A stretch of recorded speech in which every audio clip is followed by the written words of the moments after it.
ಹರೇ ಶ್ರೀನಿವಾಸ. ಎಲ್ಲ ಅಧ್ಯಾತ್ಮ ಬಂಧುಗಳಿಗೆ ನನ್ನ ನಮಸ್ಕಾರ. ಜ್ಯೇಷ್ಠ ಮಾಸದ ವ್ರತಗಳನ್ನು ನೋಡ್ತಾ ಬಂದಿದ್ದೀವಿ. ಇನ್ನು ಚೌತಿ. ಈ ಚೌತಿ ನಮಗೆ ಗುರು ಪುಷ್ಯ ಯೋಗ ಕೂಡ ಬರ್ತಾ ಇದೆ. ಈ ದಿನ ವಿಶೇಷವಾಗಿ ನಮಗೆ ಭವಿಷ್ಯ ಪುರಾಣದಲ್ಲಿ ಹೇಳಿರ್ತಕ್ಕಂಥ ಮಾತು, ಹಿಮಾಲಯದಲ್ಲಿ ಮೇನಕಾದೇವಿಯಿಂದ ಪಾರ್ವತಿ ದೇವಿ ಅವತಾರ ಮಾಡಿದ್ದಾಳೆ ಅಂತ ಹೇಳಿ ಸಕಲ ಸ್ತ್ರೀಯರು ಕೂಡ ಇವತ್ತು ತುಂಬ ಉತ್ಸಾಹದಿಂದ ಉಮಾದೇವಿ ಪೂಜೆಯನ್ನು ಆಚರಣೆ ಮಾಡಲೇಬೇಕು.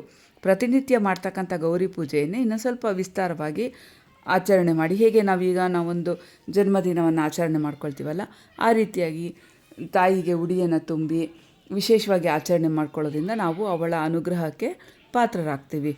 ಚೈತ್ರ ಮಾಸದ ತೃತೀಯ ದಿನ ನಾವು ಹೇಗೆ ಗೌರಿ ಪೂಜೆಯನ್ನು ಮಾಡ್ತೀವೋ ಅದೇ ರೀತಿ ಗೌರಿ ಪೂಜೆಯನ್ನು ಈ ದಿನ ಮಾಡಿದ್ರೆ ತುಂಬ ಪ್ರಸನ್ನಳಾಗಿ ನಮ್ಮ ಮೇಲೆ ವಿಶೇಷವಾಗಿ ಅನುಗ್ರಹವನ್ನು ಮಾಡ್ತಾಳೆ. ಇನ್ನು ಇದೇ ಚೌತಿ ದಿನ ಗುರುವಾರ ಕಪಿಲಾಶ್ರಮದಲ್ಲಿ ಚತುರ್ಬಾಹು ಯುಕ್ತನಾದಂತಹ ಗಣಪತಿ ಅಗ್ನಿಕುಂಡದಿಂದ ಪ್ರಾದುರ್ಭವಿಸ್ತಾನೆ.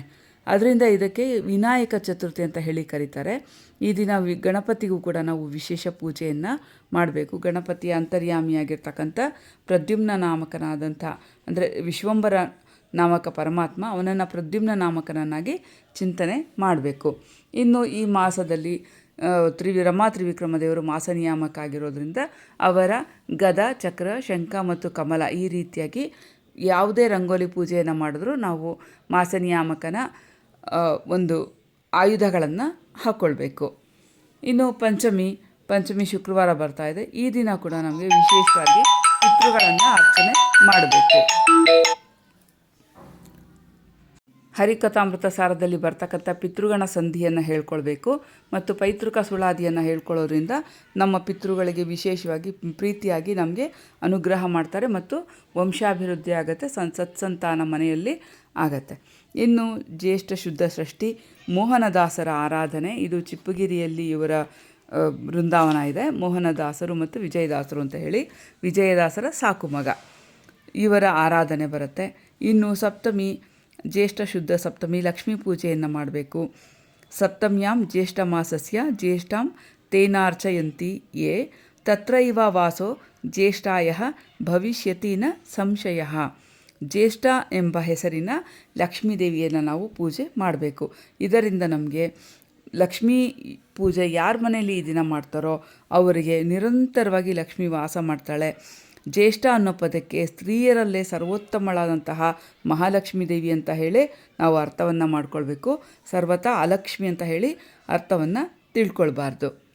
ಇನ್ನು ಅಷ್ಟಮಿ, ದುರ್ಗಾಷ್ಟಮಿ. ಈ ದಿನ ನಾವು ಶುಕ್ಲಾದೇವಿಯನ್ನು, ಮಹಾಲಕ್ಷ್ಮೀ ದೇವಿಯಲ್ಲಿ ಶುಕ್ಲಾದೇವಿಯನ್ನು ಪೂಜೆ ಮಾಡಬೇಕು.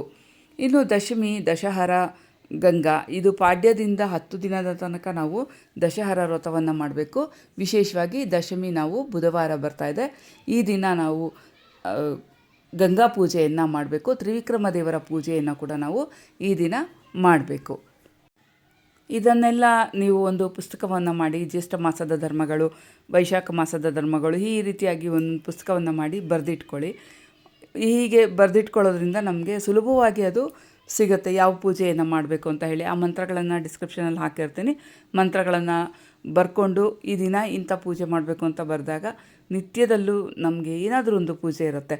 ಸುಲಭವಾಗಿ ಮಾಡ್ತಕ್ಕಂಥದ್ದು, ಮನೆಯಲ್ಲೇ ಮಾಡ್ತಕ್ಕಂಥದ್ದು. ಇದರಿಂದ ಮನೆಯಲ್ಲಿ ಯಾವುದೇ ರೀತಿಯ ನೆಗೆಟಿವ್ ಎನರ್ಜಿ ಅಂತ ಏನು ಹೇಳ್ತಾರೆ ಆ ರೀತಿ ಯಾವುದೂ ಬರೋದಿಲ್ಲ.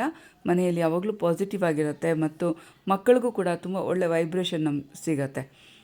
ಮನೆಯಲ್ಲಿ ತುಳಸಿ ಪೂಜೆ ಮಾಡುವಾಗಲೇ ಇದನ್ನು ಮಾಡ್ಕೊಳ್ಬೋದು. ಒಂದು 5-10 ನಿಮಿಷದ ಕೆಲಸ ತುಂಬ ಒಳ್ಳೆ ಫಲಗಳನ್ನು ನಮಗೆ ಕೊಡ್ತಾರೆ. ಆಯಾಯ ದಿನಗಳ ಸ್ಮರಣೆ, ದೇವತೆಗಳ ಸ್ಮರಣೆ ಮಾಡಿದಾಗ ಆ ದೇವತೆಗಳು ವಿಶೇಷ ಅನುಗ್ರಹವನ್ನು ಮಾಡಿ ಒಂದು ರೀತಿಯ ವಿಶೇಷ ಜ್ಞಾನವನ್ನು ಮಕ್ಕಳಿಗೆ ಕರುಣಿಸ್ತಾರೆ. ಇದರಿಂದ ಮಕ್ಕಳು ತುಂಬ ಸಾತ್ವಿಕರಾಗಿ ಬೆಳೀತಾರೆ. ನಾವು ಎಷ್ಟು ಡಿವೈನಾಗಿ ನಾವು ಮಕ್ಕಳನ್ನ ಬೆಳೆಸ್ತೀವಿ, ಆ ಮಕ್ಕಳು ಅಷ್ಟೇ ಸಾತ್ವಿಕವಾಗಿ ನಮಗೆ ರೂಪುಗೊಳ್ಳುತ್ತಾರೆ. ನಮ್ಮನ್ನು ನೋಡಿ ಅನುಕರಣೆ ಮಾಡ್ತಕ್ಕಂಥದ್ದು ಮಕ್ಕಳು. ಹಾಗಾಗಿ ಈ ರೀತಿ ಇದನ್ನೆಲ್ಲ ಮಾಡೋದ್ರಿಂದ ಎಲ್ಲ ರೀತಿಯಿಂದನೂ ನಮಗೆ ಅನುಕೂಲ ಆಗುತ್ತೆ. ಎಲ್ಲರೂ ಕೂಡ ಹೀಗೆ ಮಾಡ್ಕೊಳ್ಳಿ. ಎಲ್ರಿಗೂ ಒಳ್ಳೆಯದಾಗಲಿ. ಹರೇ ಶ್ರೀನಿವಾಸ. ಎಲ್ಲರೂ ಧರ್ಮವನ್ನು ಆಚರಣೆ ಮಾಡೋಣ.